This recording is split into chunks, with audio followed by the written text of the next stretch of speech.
Alrighty, welcome everybody to the live stream. My name is Kyle Seagraves. Here with me is Dan Frio. We're both federally licensed loan officers with ServBank. And what we're going to do is we're going to talk about the different types of loan programs today, because I think a lot of people have some confusion about different types of loans, what kind of rate they can get, what loan has the best rate. So we'll cover that. We'll cover what's going on with the market. And then if you have questions, leave those here in the chat and we'll bring those up and answer them as well. What we'd love to know to begin with is, where are you looking to buy? Feel free to just put a state if you want, or you can do a city and a state if you want to. We already have in here the J Meister or J Mister? I think it's probably J Meister, isn't it? We'll answer your question here soon, and BV as well. Dan, how are you doing? I'm doing awesome, buddy. A little tired today, though, but thanks for asking. Hey, it's a big week for those out there. I'll talk about economics because that's all I really. I noticed last night. I'm sitting around, and my evenings are pretty consistent. I have dinner, then I usually go on a bike ride, or my wife and I take a walk or something. Then I come back, I read some stuff, and then I go on YouTube and other things, and I watch CNBC and like MSNBC. I watch all the financial channels all night long, and that's why I actually post every day, because I know this stuff, because it's unfortunately or fortunately it's my hobby. So let's get into it. Let's go over to the economics. That's why some people here, I'll put my foot forward right now, and then it's all yours, buddy. So what we're seeing right now is all Federal Reserve members, current and former, they're coming in saying, yeah, the Fed's going to cut. Now, folks, what you have to understand is when the Fed cuts, rates don't go down like that on mortgage rates. They basically already probably most likely been weaned into the market. So, but it's a good, we want the Federal Reserve to cut rates, because as they continue to cut rates, other mortgage rates will come down accordingly. But there's two big numbers coming out this week. One is the GDP, and another one is there's a couple things, the PCE and the employment numbers. Now, Federal Chairman Powell, he made a big stance at the Jackson Hole meeting last week, where all the grand poobahs throughout the whole world in banking go. And he basically came out and said, we're not really, we basically have our bead on inflation, but now it's going to be the employment numbers. So if you're monitoring rates and want to figure out a good time for rate locks and so forth, monitor the jobs reports. As job data comes in, you want the number to be bad, meaning you want it to kind of not be good news, okay? Meaning that a lot of people got employed or whatever, because what happens is then people are going to say, well, the Federal Reserve, we don't need to cut rates because everything is cooking along just fine. And, so we won't cut rates. So we need, the jobs reports numbers to, kind of stand out. And then the weird thing is, last week, I don't know if you guys watched my videos or not, but on Thursday, there was a report that came out that said 816,000 jobs just basically vanished from the payroll numbers. Wonder how that happened. I bet you they weren't ready for that pre-election time, but unfortunately, that really didn't. That I've seen, it really didn't change the unemployment numbers or anything, and the markets just kept skipping along just like nothing happened. So pay attention to tomorrow and Friday's data. It will be market movers. But other than that, we're just watching rates. Rates will gradually come down over time, and then that's what we're going to start seeing. But that's it in the economic markets. Awesome. I want to show you this little thing here. So did you know on the Fred website, you can overlay two different charts? Yeah. It confuses the heck out of me, though, when I start putting them in there, because they have so many charts in there. You start putting them in, and I'm like, okay, what's the chart? What's the line I'm supposed to be looking at versus the old time? But yeah. What we're looking at here, let me go back to 2000 actually. Okay, this red line here is the average mortgage rate, 30-year mortgage rate. And the blue line here, which is almost impossible for me to hover over for some reason with the way that their website works. See how difficult that is the federal funds rate. So this is what a lot of people are talking, or not. This is what is expected to change in the September meeting, is a federal funds rate. And so you can see what happens is, I like to think about the federal funds rate as kind of like a little brake pedal. So as the federal funds rate increases, it's kind of like the Fed put in like a brake on the U.S. economy. So you can see here in the, around 2004, they kind of pressed on that brake here for a little bit, let off of it from 2009 to 2016, and we can see why did they do that. They wanted to stimulate the economy after we had the housing crash or housing crisis here. Now, what a lot of people are expecting is they're hearing, okay, the Fed is going to cut rates by 0.25, okay? And they think mortgage rates are going to drop 0.25. I was actually, Dan, reading an article the other day. I should have brought it up or had it ready for this. But this person was saying, all you have to do is take mortgage rates and subtract 0.25 and you'll have the rate in September. You got to find it and send it to me. Those are the people we got to get through to. And I was like, no, that's not how that works. So I think a lot of people have this idea that, okay, the federal funds rate is going to change. It's going to lower by 0.25 and the mortgage rate is going to change. First of all, like we've talked about in several live streams, is that all markets are speculative. They're based on what we think is going to happen in the future. And so that rate change is already what's called priced in. And a good way to think about it, hey, Tiara's in here. Hey, Tiara. A good way to think about it is like, okay, let's say I want to buy some Apple stock.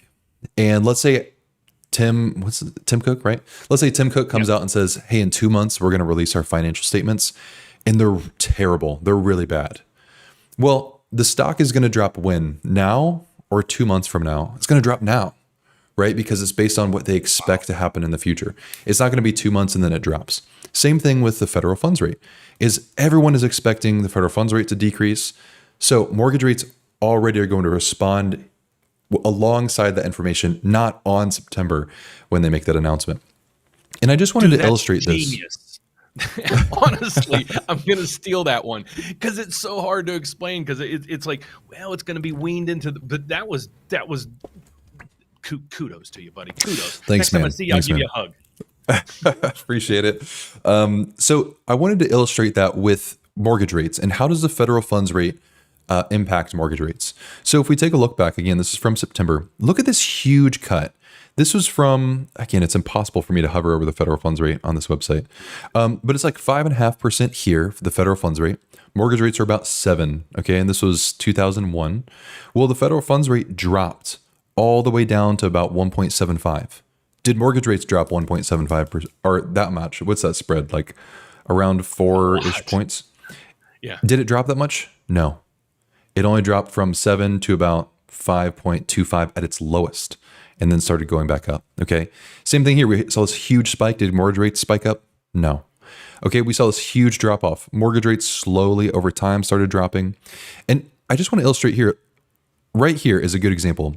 Right this point where right before the Federal Reserve increased the federal funds rate, mortgage rates were already starting to go up. Why? The reason why is because mortgages were responding to inflation, not the federal funds rate. And so what you're seeing here is kind of that classic example, like correlation versus causation, where a lot of people think, well, the mortgage rates went up, Fed funds rate went up, so Fed funds rate must control the mortgage rate. When in reality, the main thing that is increasing mortgage rates was inflation. And the Federal Reserve uses the federal funds rate to combat inflation. And so mortgages go up, the rates go up when inflation happens because it kind of erodes a mortgage's value over time. So investors expect a higher return on the mortgage. And then the Federal Reserve, to combat that inflation, then is increasing the federal funds rate. So hopefully this gives an example that they're not tied together, that in September, you're not going to see this immediate dip down. These are already priced in, and mortgage rates are going to likely continue to trend downwards because we're seeing inflation trend downwards. And the more confidence that the economy has in inflation continuing to trend downwards, and what that's going to mean is that when people start seeing the Federal Reserve kind of backing off and being comfortable with where the economy is at, that's when you're going to start to see, mortgage rates continue to get down to what we expect, maybe just below 6%, and kind of a healthier market. Is that kind of what you would put that there too, Dan? Yeah. Is there a possible overlay for the 10-year Treasury by chance? I bet I could do that. I'm going to add a line and I'm going to search 10-year Treasury. That's a 10-year minus. They all have like a minus a federal funds rate. That's what I was. I don't know why they're all minuses. Maybe I can try to work Just on for that. kicks, can you put whatever the top one is? Just click it and see what it does. All the way to the end. Let's see what that line brings in. Oops. This would be Uh, minus the. yeah, that It won't gets a help. little Okay, confusing. that Yeah. was a great explanation in how all this works. So, are they kind of track kind of similar patterns, but they don't react the same. So that was fantastic on how you explain that.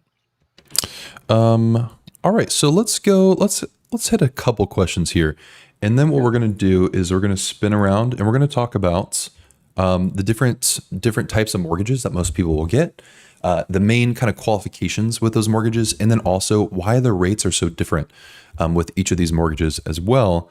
And we'll give a nice like top level view. After this, you should be pretty comfortable with understanding different types of loans.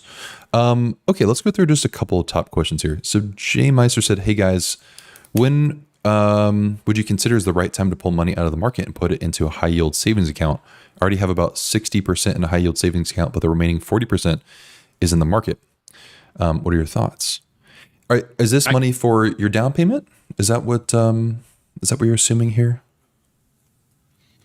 I'll just answer. I think as in the equity markets, he might just be trying to find, where to park some money right now. Here's because every once in a while in my videos, I'll tell people, I added to my positions in Bitcoin, or I reduced this, or I bought some, S&P 500. Jay Meister, I'll give you my take, and it's not financial advice. It's not, I don't know what the markets are going to do, so don't trade on what I'm providing you. I really like Bitcoin right now. I hate to say it. That's an investment I've been doing. The S&P 500 is a great place to park money, as secure as you can in the markets. I've been investing my kids' money because they don't have much of a risk tolerance. I've been buying Berkshire Hathaway Class B shares. So those are some investments you might want to put in it. I think the market's really frothy right now. I'm not really adding a lot Frothy. to positions. Yeah, it's just if you look at the economy, the Fed has been trying to cool it down. Okay, they're trying to cool it down. So don't fight the Fed. Don't fight the Fed. They're going to cool down the economy, and we're seeing it in inflation and everything else. But inflation comes down. Consumer confidence was up. GDP's up. The employment numbers aren't bad. So parts of the economy look well, but the Federal Reserve is trying to squish, and take some of the fire out of the economy. So just be careful and don't put in a lump sum. I would highly suggest not doing that. Just dollar cost averaging. So that's my take on the equity markets. And if you wanted some other answer to that, just please let us know, and we'd like to answer that as well. But thanks for the question. What are the benefits of staying with your current lender versus another lender with refinancing? You want to take that? Usually there's not a big variance there, because here's the way I look at it. You're trying to refinance, kind of like when you were trying to purchase your home. You're trying to look for money as cheap as you can. Okay, so your current lender, if they're able to provide you like some discounts and things like that, absolutely use them. But if not, then check and see what other places have. We actually, Servbank is one of the top 10 servicers in the entire country. So your loan might even be with Servbank if you're a homeowner watching us right now. If that's the case, let us know. We can actually pull up your file right on site. I can tell you, I get all the data from that and be able to provide you some feedback on that. But there's normally nothing that your current lender would give you. If they're giving you discounts, fantastic. Look at those numbers. But otherwise, it's not easier to go there because they have your data. Because the data we can easily access, just by you putting in an application.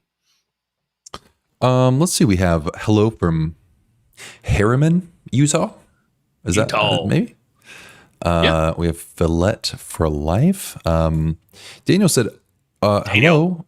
Also, Daniel's here quite a bit. Thanks for being here, Daniel. Thanks, Dan.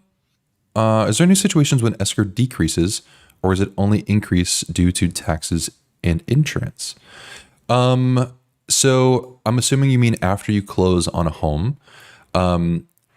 It can decrease if your taxes and insurance decrease.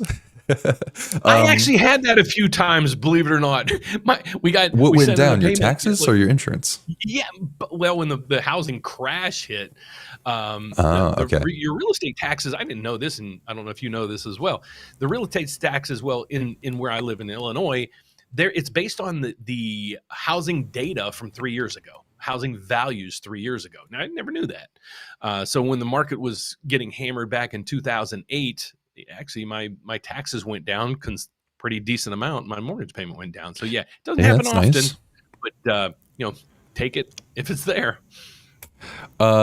Let's see. Nat Hey, Kakuna said, "Hey guys, good to see your gorgeousness. Oh my, you're still on my list, Mr. Dan. Is that a good list or a bad list? I'm I'm assuming just it's a glad that good at my list. age somebody's saying gorgeousness and has my name in the sentence. That's all I care about. Yeah, it's at least a gorgeousness list or something. Yeah, you're the young. Well, Amanda, you're the young, handsome fella. I'm the old fart here, just kind of messing up the situation. I do not want to be on any lists. Amanda said, it's definitely looking nicer than a few months ago when we purchased, but we can't refinance for 6 months. Yeah. Amanda, you Lee, better reach out to us because you're on here every week, and I promise you, we'll take care of you. let's see. You should post videos on stuff that will stop you from getting an FHA. Just found out that if you're in arrears with child support, you can't qualify for FHA. So with FHA and all government loans, basically they're going to pull a report called a Cavers report, and child support arrears would show up in that. And so you still can get an FHA loan with back child support. However, not if you're in Cavers. So to get out of Cavers, you would either need to make the full payment on that child support, so it comes out of Cavers, or get on a payment plan if that's allowed. So that would have to be approved, obviously, to get out of Cavers. So as long as you can get out of that system, then you can get an FHA loan. But the Cavers report really does throw a wrench in those things. Yeah. Same with student loan debt. If the student loan debt is secured by a government entity, you'd have problems getting approved with that as well. Sarah said, "What's the latest you can lock in your rate before closing without having to pay any fees?" Does anyone still charge a rate lock fee? I don't know. So, Sarah, why we looked a little complexed is what happens is you you lock in your rate, and there's usually no fee to lock in the rate. And then you can buy a fee can be there if you want to buy down the rate or pay some other additional fees, but you need to lock in. I'll say 3 days, 3 to 4 days prior to closing, and the reason being is to issue your closing disclosure. So when you start a loan application, you go out to buy that first house. You have to sign disclosures at the beginning, and then basically things kind of get on pause for about 3 days while we're setting up your loan account and everything else. That's a rescission period, what they call a rescission period. There's also the same kind of thing at the back end. Once your loan is finalized, done, signed, sealed, delivered, approved, everything is set in stone, you'll get issued what's called a closing disclosure. You sign it, and then you can close within 3 business days of that. So there is no fee usually to lock in. But if let's say, though, for example, you lock in your rate and it's a 30-day lock and you go 31 days, and there's going to be a fee to extend out that rate lock. So, but generally you need to lock in 3 to 4 days prior to your closing. This closing disclosure needs to go out to you. You sign it, and then you'll be able to close. Tiara's in here. Good to see you, Tiara. Tim said, I don't know. Hi, Tim. I don't know what to do with that. But hey, Tim. The H might have not showed up. The what?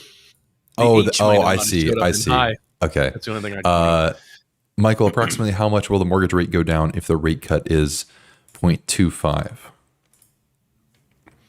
It's kind of like Kyle was saying at the beginning. A lot of this is priced in. You can see that the Fed hasn't cut rates yet since October. In October, the rate was 8.03. So that might be a perfect example to show you how, even with the Fed not cutting, rates have gone down, 1.5 since then. And it's because like Kyle was saying, it's the rumors. They're telling you we're going to cut. So then the markets start reacting accordingly. So as soon as they cut, I don't think that's going to really do anything. It's going to be the verbiage that they provide us after they come out and say, okay, we cut rates by a quarter.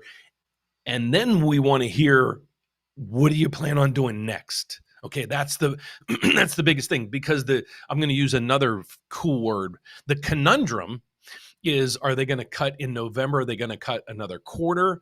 Are they going to cut 50 basis points? And that will be, as soon as that kind of gets validated as well, you're going to see mortgage rates drop even further, but based on that forward guidance. Cool. Let's go ahead and just talk through some different loan programs. So if you're looking to buy a house, they're going to need a loan. And there's several different types of loans. So there's conventional, there's FHA, there's USDA and VA. Those are kind of the big four. And so let's cover some of the differences here. So if you go to the website, whenthehouseyouLove.com, not only can you schedule a call with our team if you click get pre-qualified, but you can also click to see what the national average interest rates are. So these are not an offer to lend. What these are showing you is the average through the nation of what most people are getting, or not. That's not how an average works. The average of what people are getting. Yeah. I wish I could zoom in a touch more without it getting all weird, but I can't do that. Anyway, okay, so on here, we see all of these different terms. And I know these can sometimes be a little bit confusing because, for instance, there's not even conventional on here, or at least it doesn't seem that way. So 30-year conforming is a conventional loan. So it's often called a conforming conventional loan. Most people don't hear it called that, but we have a 30-year conventional loan. There's also a 30-year jumbo. Okay, a jumbo is not technically a conventional loan, but a lot of people kind of lump it into that category. A jumbo loan just means that is very similar to a conventional loan, but it's for if it goes above the loan limit of conventional, which we can talk about here in just a little bit. There's also an FHA loan, VA, USDA, and then there's also a 15-year conventional loan as well. So Dan, do you want to cover? Actually, I'll cover the main conventional ones if you want to jump into the next one. So conventional loan, this is what a lot of people think of when they think about a mortgage. Conventional loans tend to be best for higher credit scores, higher down payments. However, the minimum down payment on a conventional loan, if you're buying as a primary residence, so you're going to live in that home, is 3% down. Now, if you're buying in a high cost area, where that home might be a little more expensive, so you're buying maybe a higher priced home in somewhere like I don't know, San Francisco. Sometimes the minimum down on conventional can be 5% in those areas, but for most people, it's going to be 3% down on conventional. The minimum credit score for a conventional loan is a 620. However, it can be kind of difficult to get approved for a conventional loan with just a 620 credit score. Usually conventional loans tend to be better when you get to 680 and higher. And really, the higher the credit score, the better, the easier it is to qualify for a conventional loan. In the top of the chart is 780. So once you get to a 780, you can't do better. There's, having an 800 isn't going to be better than having a 780 on a conventional loan. That really is just the top of the chart. Conventional loans are preferred by sellers because the appraisal requirements aren't as strict as other types of loans. The other like government loans like FHA, VA, and USDA can have a more tighter restrictions on the appraisal. So even small things like chipping paint or broken windows, missing handrails can sometimes trip up appraisals.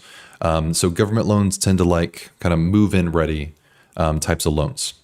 Also with conventional loans, there's no income limit for most programs. However, there is a loan limit. And so to the loan limit, I can just search FHFA loan limit map.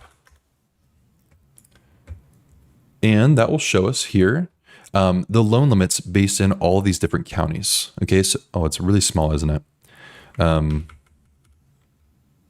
Oh my goodness. Okay, that's probably a little bit better. So you can see in most counties, the loan limit is $766,550. However, in some of these yellow and orange places, you can see the loan limit increases. And if you're getting a loan limit up to that amount, that's where you're going to be looking at that 5% down. One last thing to mention about conventional loans is that there is mortgage insurance on most conventional loans if you're putting less than 20% down. If you do 20% down payment or higher, then mortgage insurance is removed. So let's say you did 3% down, you're going to have monthly mortgage insurance, which really isn't terribly expensive. I think a lot of people think it's going to be insanely expensive. For a lot of people, it ends up being around $100-ish, depending on the loan size that you're looking at. But then once you get to 20% equity, you can have that mortgage insurance removed. Do you want to anything that I didn't touch on conventional that I should have covered? No, maybe some of the things that if I'm watching, what I would be interested in possibly is, can I buy a multi-family home? And that's where there's a huge difference or variance between conforming FHA and VA. So you want to touch on the LTVs, especially the Sure. multifamily that just got approved this year? Yeah, there's a relatively new guideline where conventional loans, it kind of flip-flopped. Where it used to be that you couldn't do a low down payment on a multifamily for conventional loans. A 2-unit started at 15%. I think a 3 to 4 unit was 25%, if I'm not mistaken. And what happened is with one of the conventional loans, which would be Fannie Mae, actually created a new rule that basically said you can buy a 2 to 4 unit property with only 5% down as long as you live in one of the units. So this is a really cool program that a lot of people will call house hacking. So basically, let's say I bought a triplex. So I live in one, I rent out the other 2 units. I purchased that property with 5% down, and now I can collect rent from the other units to help me pay off my mortgage. So that's a really great program that didn't used to exist with conventional loans. Perfect. You want to touch on jumbo? If you don't mind, I'm going to basically, jumbo is very similar to what Kyle just went over on conforming. But when you go to that map that he was at, if you have $1 more than that max loan amount, you're pushed into that category. And you can see basically a lot of the guidelines are very similar, but the rate's just a little bit higher. So there's not a huge difference when it comes to jumbo loans versus conforming loans. There's a lot of the same duplicates there, just higher loan amounts. And then let's touch on FHA. Now, FHA is an area where a lot of people talk, when you talk to them, they're like, I don't want an FHA. It just has a bad stigma about it. People are like, no, that's for people with bad credit or whatever.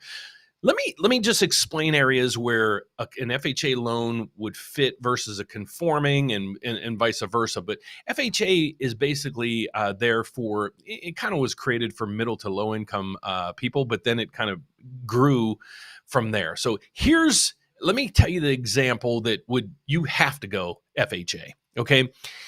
Conforming loans, like Kyle was saying, you need a 620 credit score. So if you have a 619 credit score, you're not even eligible. Okay. Well, your other options then would be FHA, VA, and USDA. Well, let's assume you're not a veteran. Well, it takes out the VA. Let's say you're not buying in a rural area. Well, you can't go USDA. So I won't say stuck, but your only option left is FHA. Okay, so where FHA usually plays a great role is if you're in the high 600s, even maybe sometimes the low 700s, it might give you a better rate, as you can see on the screen. But the offset of that is FHA charges you an upfront fee, and it can be pretty hefty. And they also charge you a monthly. Remember when Kyle was saying if you don't put down 20%, you need what's called mortgage insurance. Well, FHA calls it something a little different, but they charge you an upfront fee, and they charge you a monthly MI fee or a PMI fee, whatever you want to call it. If you don't put down 10%, that PMI is on there. And I know it's not called PMI, but let's just use it for simplistic reasons. It's on there for the whole life of the loan. So the only way to remove it is to refinance it. Unlike where Kyle was saying, once you get to an 80% loan to value position on a conventional loan, the mortgage insurance goes away. So what we see most typical is a lot of borrowers in the high 600s where an FHA loan is just more beneficial to them because it costs them less because of the interest rate and everything else. Another area where FHA comes into play is the multifamily properties, just like Kyle was going through on the conventionals. You can buy up to a 4-unit property and you only need 3.5% of a down payment. 3.5% of a down payment. That's it. Okay, so that's why sometimes when people go in, they apply and they're buying a multi-unit, we're like, well, are you going to live there? Yep, let's go with an FHA loan because it's the least amount of money down, and it's usually the easiest loan to get approved for. Now, here's the area you're going to find you're going to hit some roadblocks. You're going to have pushback from your realtor, and you're going to have possibly pushback from the seller as soon as you present an FHA loan officer or loan offer. A lot of people just don't understand. Here's the biggest difference between the two of them. It's not that FHA is for bad clients, bad credit, bad whatever. It comes down to the appraisal, okay? A conventional appraisal, their biggest concern is the value of the property. They're like, we care about, is the house falling down or whatever, but they don't really care about the little nuances, peeling paint, things like that. Their main concern, the number one, if you listed the top 10, the number one concern is the value. Okay.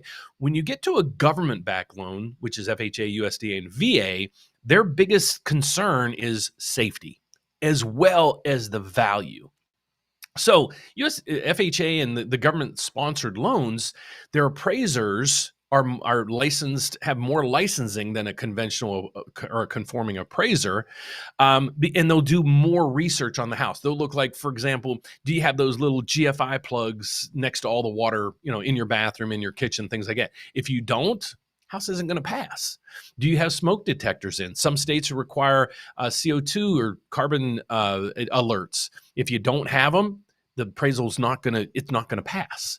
So that's the biggest differentials there. So it's not like they are stricter on the house, the appraisal, but think of that as good news. Do you want to get into a house that has issues? Okay, that's first. So let's just break it down. If you have a 619 credit score, might be your only option.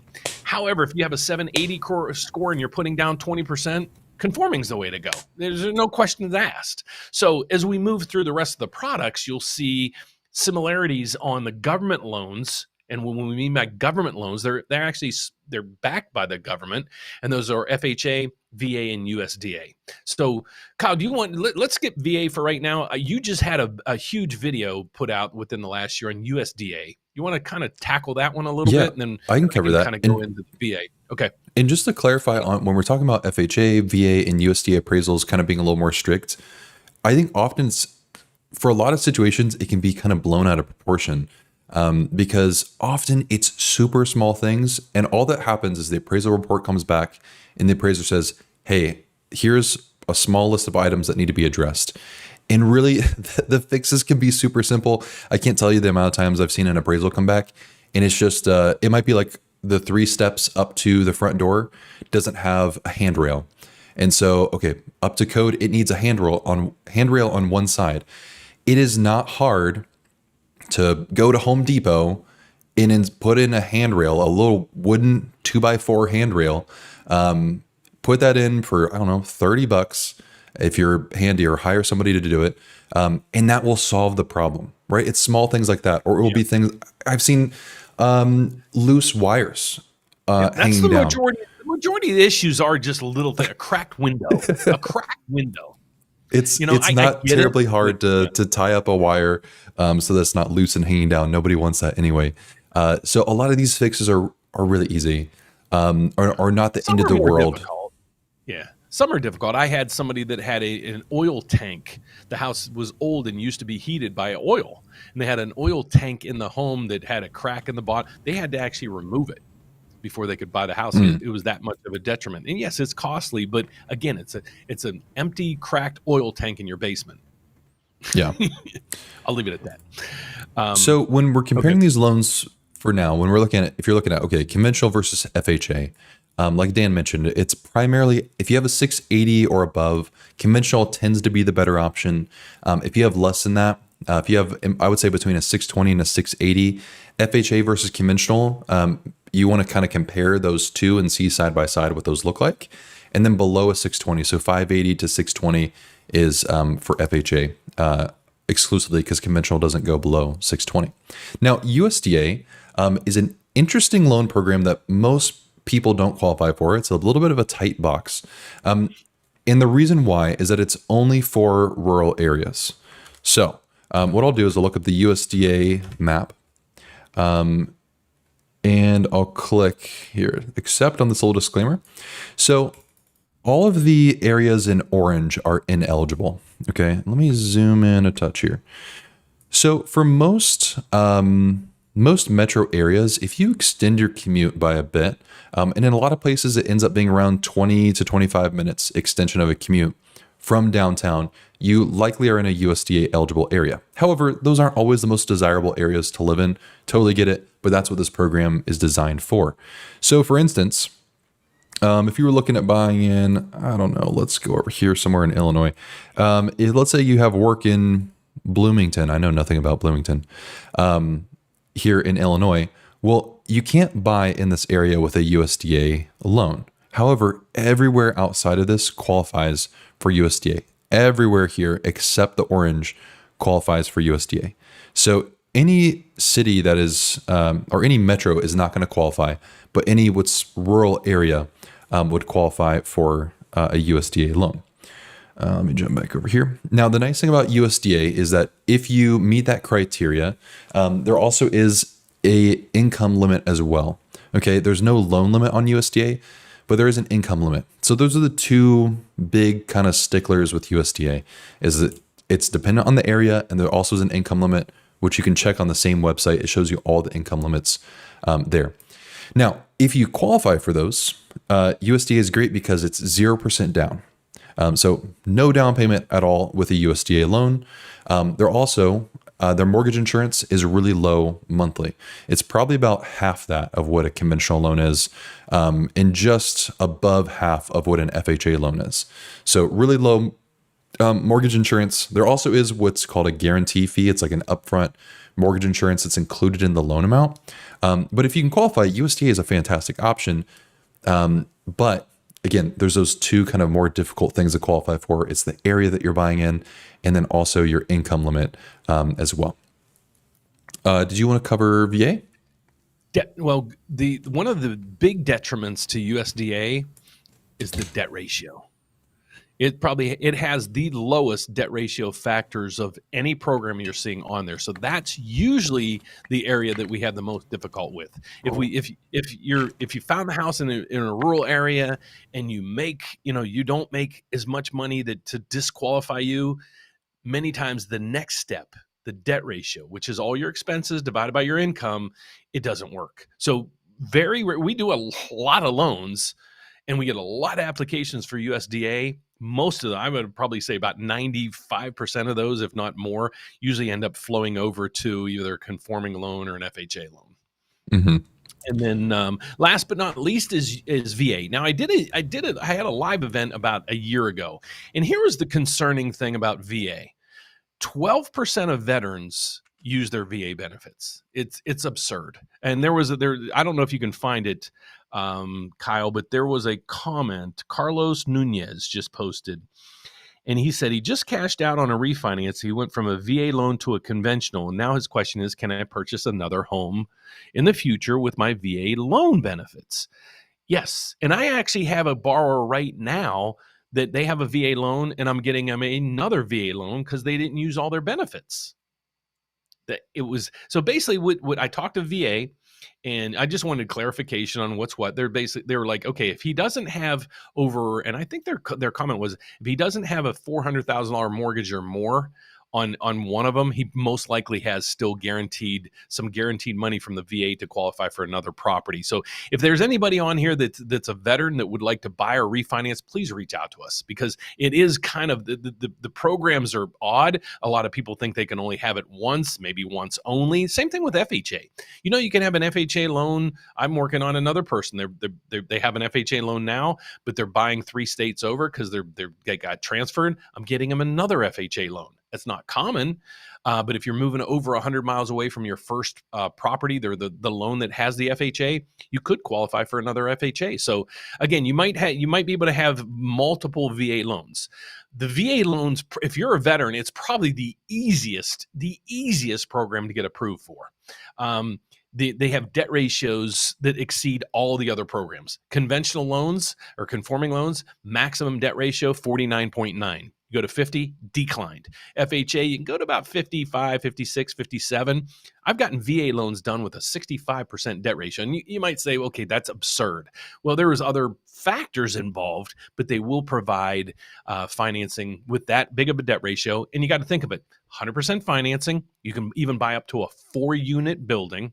So you can buy 100% financing on a 4-unit building using your VA benefits. So VA, if you're a veteran, the only thing I'll say is call us, because you need to use your VA benefits if possible. And then if for some reason it doesn't work that way, I don't see why. We can talk to you about other options. But if you're a veteran, the only thing I can say is please just call us, and we would love to work with you.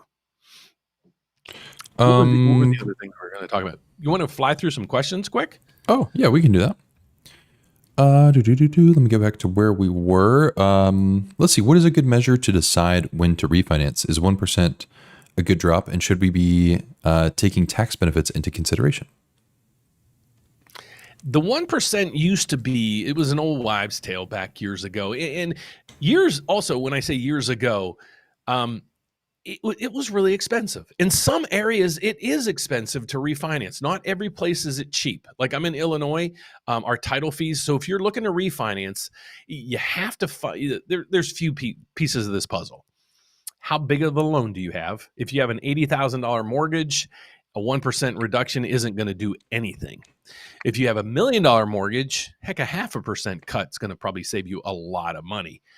Step B, how much is it going to cost you to refinance? Okay. So majority of the time, if you use us, we don't have any, when I say lender fees, I'm talking, I'll say it this way, junk fees, underwriting, processing, points, discount, however they want to deem those things. We usually don't have any. You would have a credit report fee. You might have an appraisal fee, and then you'll have title fees. Title fees in Illinois are about $750. I just pulled up title fees in Missouri, and they were $1,500. That might be a detriment of somebody, refinancing at today's rates because their savings, they might be spending too much money on that. So there's a lot of pieces of this puzzle. Take the tax benefits. I don't even look at the tax consequences anymore because when you file your taxes, you're probably taking the standard deductions anyways. So you have to just run the numbers. And we have a financial calculator. I even think Kyle has it. We all have it on our channel down below in the description. Check it out. You can plug in where you are now. What your new rate's going to be. Is there a differential in payment? Is it big enough? I would say if it would cover your closing costs within 6 months, I would do it. And then, if rates continue to go down, you're going to cover your costs in 6 months again, do it again and ride the wave down. If that's what you want to do, or you could just sit on the sidelines and wait till it gets to that sweet spot that you really want. But, many people are waiting for, 3 and 4% rates to come back. And I don't think we're going to see them for some time now.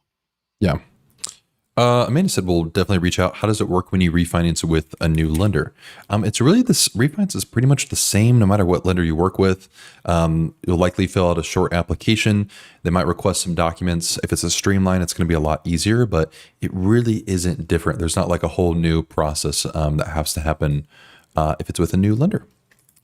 Sarah said that answers my question perfectly. Awesome. Joseph said, what would you say is the average down payment you see put down? And is there a bigger difference in down payments between first-time homebuyers and non-first-time homebuyers? Let me take that because I see most of the applications. Yes. I would have to say the norm is like 5%. If you go through them, and we do a combination of we do all these programs and non-QM loans as well. We're probably seeing about a 5% down. Some people put 5 or 10. A lot of people are going with the 3% down because, especially right now with the commissions to realtors and closing fees and everything else, people are struggling to have the down payment, then closing costs, and now possibly having to pay your realtor just adds more and more fees to that equation. And I'm trying to, if you know a realtor out there, or you're a realtor watching, I'd love to collaborate with you, even me, you, and Kyle, that we could talk, about the NARS settlement and how all that's working out with the realtors. So give us an email if you're a realtor watching this. Love to possibly hook up and collaborate on some things with you. Can I answer that? Yes, you did. Frank said, what do you think about DSCR loans? I'll let you take this one as well. Love them. If you're an investor, it's the way to go. The reason why is it's really beneficial to close if you're an investor. Now, if you just have one rental property, okay, you just get it. You might not want to look at this. If you're an investor, I highly suggest you look into the DSCR program. And this is one area, even Kyle, we should probably do a little bit more on our end with the DSCR programs. If you're an investor, here's what you're looking for. You want to close in your business name. That's number one. Okay, for tax purposes, legal purposes, all that other stuff. This is basically the only product you can do that. All the other products, the conventional FHA, VA, USDA, all those, you have to close in your person. With a DSCR loan, you can close in your company. Okay. And then the other piece of this is, yes, it comes with, I think in most cases you need 20% down. You can go up to 85% loan to value if you really good credit and so forth. So you need that. But no financials are needed. So a lot of times is we'll get a borrower in, and Frank, you might even have you might have 6, 7, 8 real rental properties. It's hard to get a loan approved because of all those properties. You're writing off everything. I get it. So it's very difficult to get a normal loan. Especially, your only option would be conventional because all the other programs require that the house be owner occupied. So going with the DSCR program, you need no financials. Basically, we do an appraisal on the house as long as the rent that would be received on that property is equal to or greater than what your complete mortgage payment would be. That includes principal, interest, taxes, insurance, whatever else you might have on there. You qualify. So if the rents equal or exceed how much the payment is, you're good to go. Again, you have to have good credit and other things, but that is the way to go if you're a true investor in today's market. Will said, my spouse doesn't have a credit score, but mine is around a 760. We've been referred to Churchill Mortgage to get a loan because of her situation. Does that usually mean our rate will be higher? Churchill Mortgage, did you know them? I am aware of Churchill Mortgage, yeah. That's David Ramsey's friend's mortgage company. A while ago, I had some, let me think, hold on. Can I say this? Don't get us. Yeah, that's fine. No, let's just say, quite a while ago, I talked with some Churchill Mortgage people about working with them and decided not to, but they seem like great people. Okay, so yes, not having a credit score, you're going to need to do a manual underwrite. And often what ends up happening when it comes to pricing, so like all mortgage rates are based on credit score. So having no credit score becomes a little bit of an issue sometimes. And so no credit score, often you get the pricing of the lowest credit score on the bracket. So I know Dave Ramsey likes to do don't do credit, don't have a credit score. I'm not saying that's what's happening here in the situation necessarily, but those people end up getting a higher rate because they don't have credit. And I really like Sam Parker from My Credit Guy. He always talks about having a good credit score doesn't have to cost you a dime in interest. Like you don't have to pay to have a good credit score. You have to have credit, but you don't have to pay interest to have a good credit score. So that's why I do kind of disagree on the not having credit, because it's really not hard to create a good credit score. If you don't, if your initial plan was to not use debt, it's not hard to build up a good credit score. Now, that being said, what I would suggest doing, if possible, is just having you on the loan to take advantage of your high credit score. Your spouse can still be on the deed to the home. They can still have ownership to the home, but you can be on the loan and that can take advantage of your high credit score. So that's what I would suggest, if possible, if you can qualify. So if your spouse doesn't work, should be easy for you. However, if you're relying on your spouse's income, then it can be a little bit tricky. Yes. I got something to take. So I get this question a lot. We have a posting board, and Kyle might be able to show it to you. If you want to ask us a question, we have a posting board you go to, and I'm usually the one answering those via video. This is a very common question. There is a huge difference between no credit and no credit score. Okay, if you have no credit score but have just terrible credit, you're going to have a really hard time getting approved. If you have no credit and no credit score, we just have to help you build credit so we can get utility bills, things like that. We would love to help you in that scenario because we can coach you every step of the way and help basically help you with this. And we can even go through, like I had a huge consultation last Friday with a young couple. Actually, it was Saturday. They called me. And I was going, well, why don't you put that person on one of your credit cards as an authorized user? There's other ways that we can kind of increase that person's credit and credit scores fairly quick. So we work with a lot of people just like this. But again, what you have to realize is there's a big difference between no credit and no credit scores, because a lot of times you could have no credit scores, but your credit, you do have credit there and it's just not good.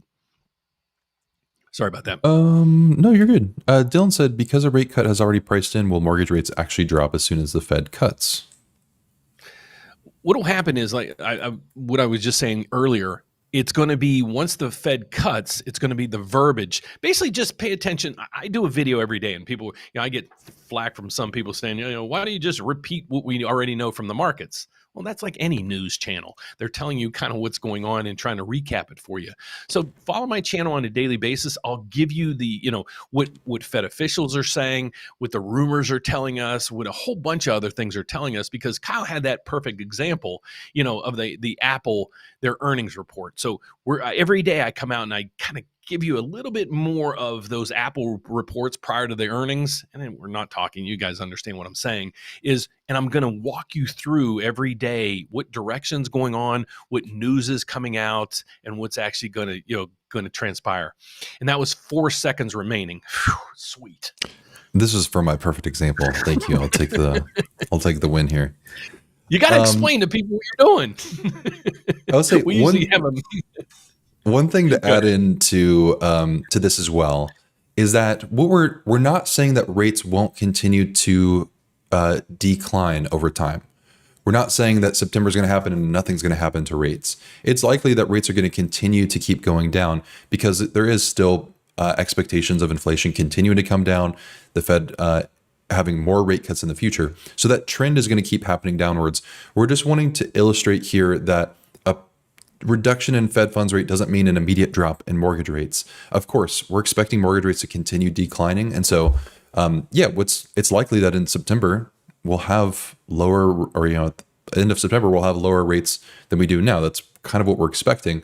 But mortgage rates are more dependent at the moment on other economic data like inflation and jobs reports rather than the federal funds rate. The federal funds rate is kind of just again, it's more of a correlation doesn't equal causation thing. It's happening at the same time, but they're happening both in response to inflation data and jobs reports data. But somewhere along the way, it got confused into the Fed funds rate is the mortgage rate and it controls it. Dan, I think you and I, we need to start selling shirts that's like mortgage rates do not equal Fed funds rate. yeah, really. Because we end up talking about it so much. Carlos said, we covered this. Is seller concession still a thing or is it market dependent? It absolutely is still a thing. Like the guidelines exist for seller concessions. And for those of you who aren't aware, seller concessions is where the seller can contribute a portion of the purchase price towards your closing costs. So you might negotiate for the seller to pay 2% of the purchase price to help you pay down closing costs. So, if you're buying a $300,000 home, that's $6,000, should cover just about most, if not all, the closing costs that you have there. But it's 100% market dependent. Super competitive markets, you're not going to see seller concessions.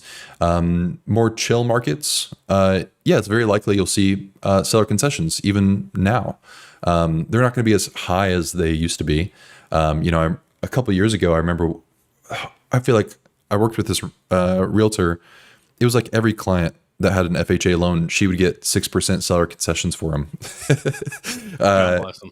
And, we were able to do a lot with that seller credit by just like paying down points to lower the rate. But that's not really you can't do it as intensely, even in like a chill market currently. I'd say the majority of files we have coming in have seller concessions again. I got one closing Friday, and they got 21,000. Wow. What percentage is that? A lot of money. It's a conventional loan, so it's a fairly big loan, but 21,000. I'm like, we won't even have $21,000 in costs, and then by the time we pay their insurance, set up the escrows, the title fees, everything else, we used about $3 or $4 grand to just do a temporary buy down, and we used it up. But I didn't think we would. But just so you guys understand too, when you get a seller credit, those credits can only be used to pay your costs. Now, what you can do if you have excess credits is do a temporary buy down of the rate. Don't do a full buy down. Do a temporary buy down of the rate. So if rates come down in the next 3, 4, 6 months and you refinance, you'll get a portion of that money back versus doing a permanent buy down. You bought it down and you lost that money. So if you get confused on what I'm talking about, just shoot us questions, email us, call us, do whatever you need to do to kind of take a deeper dive into that if you don't mind. Carlos said, is it mandatory to purchase home insurance on a new loan in California? I did pull up insurance requirements. So on every mortgage, homeowners insurance or hazard insurance is going to be required. The same thing, just different terms. If you don't pay your homeowners insurance, they will force place homeowners insurance on your loan, which is going to be a lot more expensive than what you could get. So here are the requirements that you're going to run to with each loan. It's going to have to require fire here. Now, there is a little thing here at the bottom that mentions if property insurance policy excludes or limits coverage of any of the required perils, interesting phrase, required perils, the borrower must obtain an acceptable standalone policy. So effectively, you don't need a standalone wildfire policy as long as your homeowner's insurance covers fire. However, if there's some sort of carve out in your insurance that doesn't cover that, then you'll need insurance that will make up for the fire. Tiara said our income disqualifies from USDA. Bummer. It's tough to make so much money. The income limits are pretty low in most cases. Yeah. Tiara, what you might want to look at too is the grant finder that we have. So, we talked about those conventional loans a little bit earlier. What you can do is go to the website, whenthehouseyoulove.com, go to tools and then grant finder. And you can answer a couple questions in here. I won't go through the whole thing, but we have 3 different conventional loan grants. And so these can really take down the down payment quite a bit. It's already 3% down for conventional, but that can help lower that even further. Of those 3 grants, they go up to just above $7,000 in a grant that you can get. It's $7,368 to be more specific there. But that might be good because 2 of them don't have income limits. One of them does, but the other 2 don't. And that might be an option to take a look at if you can qualify for those. And another question she had was, do all DPA programs have a higher interest rate? The ones that Kyle it has on that finder, 2 of them do not, and 1 does by about 1/4 to 3/8. But majority of the time, if you're getting a down payment assistance program from some other packet or whatever, we have access to those as too. Usually the rate is like I quoted a Cal Hefa FHA loan for somebody yesterday. Cal Hefa posts the rates, and we needed basically some other boutique program that Cal Hefa has. That's a California down payment assistance programs. The rate was 7.75 on an FHA loan. Today's rates are probably for that same borrower would be in the low 6s, high 5s. So it is considerably a higher rate. So that's why a lot of down payment systems programs are they're either fantastic or they're complete. Don't do it is basically what I would say. So that's why we try to advise. Ooh, here's a really good. How come lender's insurance differs from lender to lender, 1900 versus 2400? Because lenders, or are they talking about lender's policy or the lender's homeowner's insurance? I I'm assuming they're talking about Lenders, lenders. sure. Either one, it's actually I have the same answer for both. Um, I realized as I was talking through it, it's the same answer. Okay, so for most people, when they're looking at a quote, your lender has to give you a quote or should give you a quote for all of the costs, all the closing costs involved with buying a home. Your lender's fees are just one tiny portion of closing costs, and most of the time don't make up most of the closing costs. A lot of people think closing costs just come from the lender and the lender's charging me a bunch of junk fees. It's not the case. I have a really good video on, well, I think it's good, about I closing think costs. it's fantastic. Thanks, man. I can see from my Oh, sorry. peripheral vision what's going on over here. I thought you were on the phone. Oh man, where is the video I have that covers this? Oh, I wish I could find it. We should do like an LE review one time too, just to explain to people where what boxes go to what, who controls what costs and fees and things like that. Because a lot of times, every time a disclosure package goes out to one of our borrowers, we get a phone call and they're like, "What are all these fees?" And it's like, well, none of them are ours. Basically that's legal fees, that's recording fees at the county and things like that. I wish I could find. Man, I have this graphic that helps illustrate this so well. I'll try to look for it later here in a second. So yeah, your lender doesn't give out homeowners insurance. A homeowners insurance company does, but for some reason, the federal government said it was a good idea to make lenders responsible for quoting estimates of all these fees, which is so weird and silly.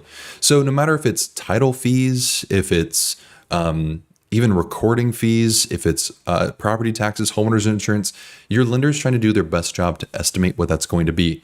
However, it doesn't mean that's the quote you're going to get, right? So if you get a quote from a lender that says your homeowner's insurance is going to be $2,000 per year, well, you don't have a homeowner's insurance policy for $2,000 per year. Your lender doesn't give homeowner's insurance, but again, they're supposed to quote that homeowner's insurance to give you a rough idea. So that's where you're seeing lenders just giving you rough ideas of that.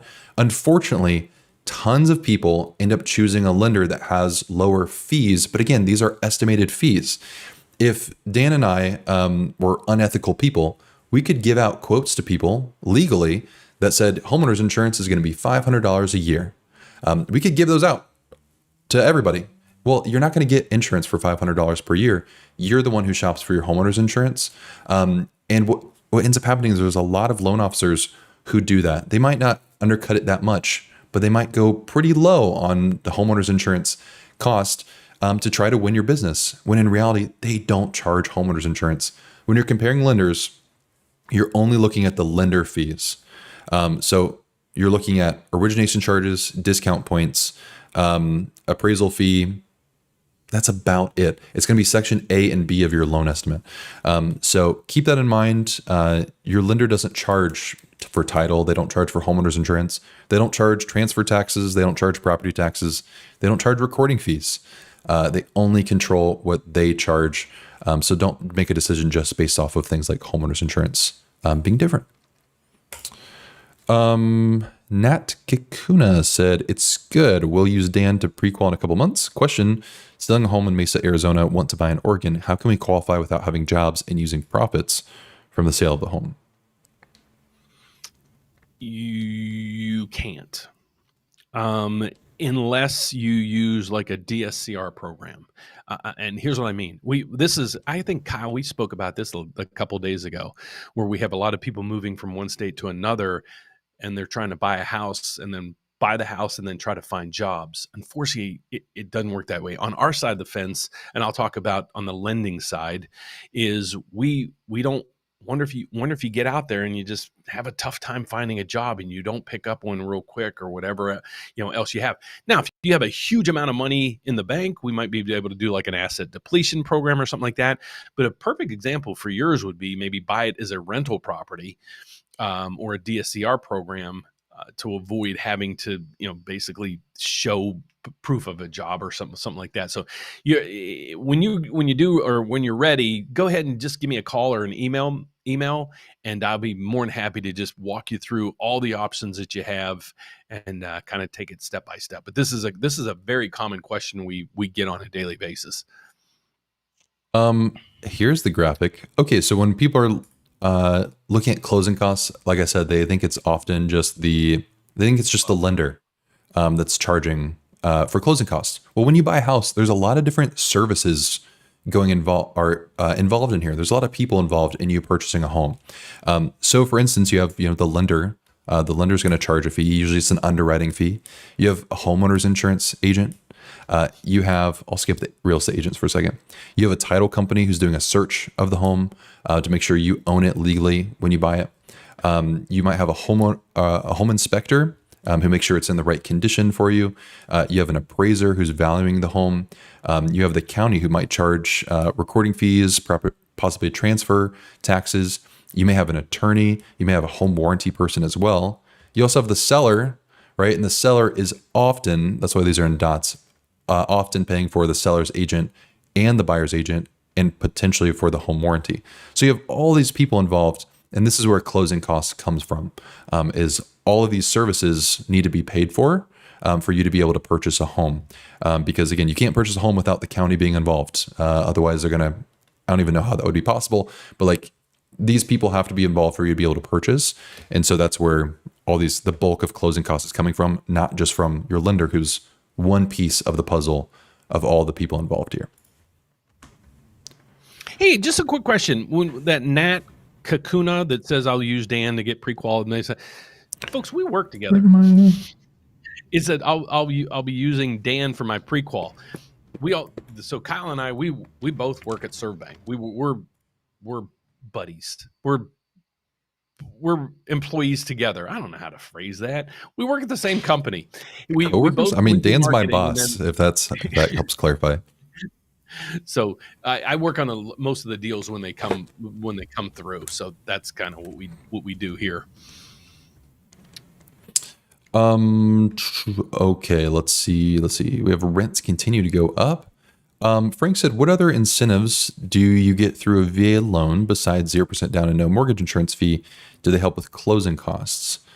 No, VA is not going to help with closing costs. You can get a seller credit though. That's the best way to help with closing costs is negotiating a seller credit. Other incentives with VA loans. I mean, the big one is 0% down and then no mortgage insurance monthly. Did you have an additional? Or the disability piece. If you do have a disability, a service-related disability, many times you can have the VA fee. They charge an upfront fee, and it can be hefty. But if you're disabled, a certain percentage of disability, you don't have any of that fee. So, for example, if you use it the first time, you pay usually about like 1% or so of the loan amount is a VA fee. If you use it multiple times, it could go up to 3.3% of the loan amount is a fee that VA would charge you. Now when you get to that point, that's when I start looking at all the alternatives, because that could get really pricey. Cool. So if you're looking to get pre-qualified, the best way to get started, or if you just want to like have a conversation with a member of our team, you'll either be connected with Dan, David, or Alan on our team. So we don't have like some big, massive call center and your data goes off to somewhere. We just have a small local team. And what you can do is you can just click get pre-qualified. It will ask you a couple questions, and then you can schedule a time on our calendar directly. So we don't have to play phone tag back and forth, but it's a great way for you to ask a question or to get started with a pre-qualification. If you just have a question that maybe we didn't answer on this live stream, or maybe you just have an additional one, you can click I have a question first, and that will come to us. And then we'll give you a video reply back to your question. So thank you all for being here. We'd love to be able to help you get pre-qualified if you're interested, or just simply ask us a question. But we'll be doing this same time, same place, 3:30 Eastern next week on Wednesday. And we look forward to seeing you all there. Thanks for coming, folks. Have a great, fantastic weekend. If you need us, you know where to find us.